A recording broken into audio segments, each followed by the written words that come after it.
Après de 6 ans d'attente. Le mercredi 6 septembre prochain, le procès des attentats du 13 novembre 2015 va s'ouvrir à la cour d'assises de Paris. Pendant 9 mois, les juges vont écouter des centaines de témoignages sur cette soirée funeste, qui a coûté la vie à 130 personnes au Bataclan, sur les terrasses parisiennes et au Stade de France. En tout, 1800 parties civiles, 330 avocats, des centaines de journalistes, des policiers et 14 accusés vont se retrouver dans une salle construite spécialement pour ce procès.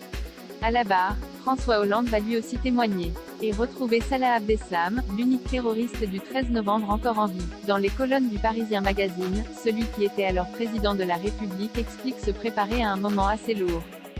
D'une certaine façon, je les ai déjà jugés, lui et ses compagnons terroristes, puisque j'ai mené le combat contre eux, continue l'ex-chef de l'État, qui assure que l'émotion sera surtout très forte pour les parties civiles, qui ont besoin d'avoir des réponses à leurs questions.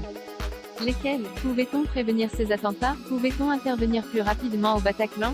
Il faudra faire la lumière là-dessus aussi, explique François Hollande à nos confrères, convaincu d'avoir pris les bonnes décisions ce soir-là, d'avoir persuadé les Français de tenir dans cette nuit bien sombre.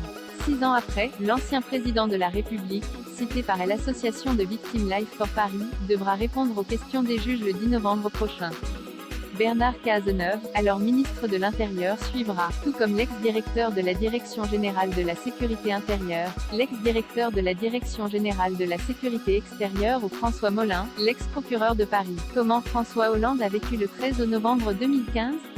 Un moment d'histoire pour François Hollande, qui expliquait au point comment il avait réagi pendant le 13 novembre 2015.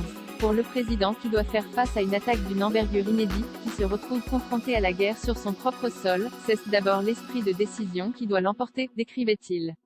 Parenthèse ouvrante, parenthèse fermante.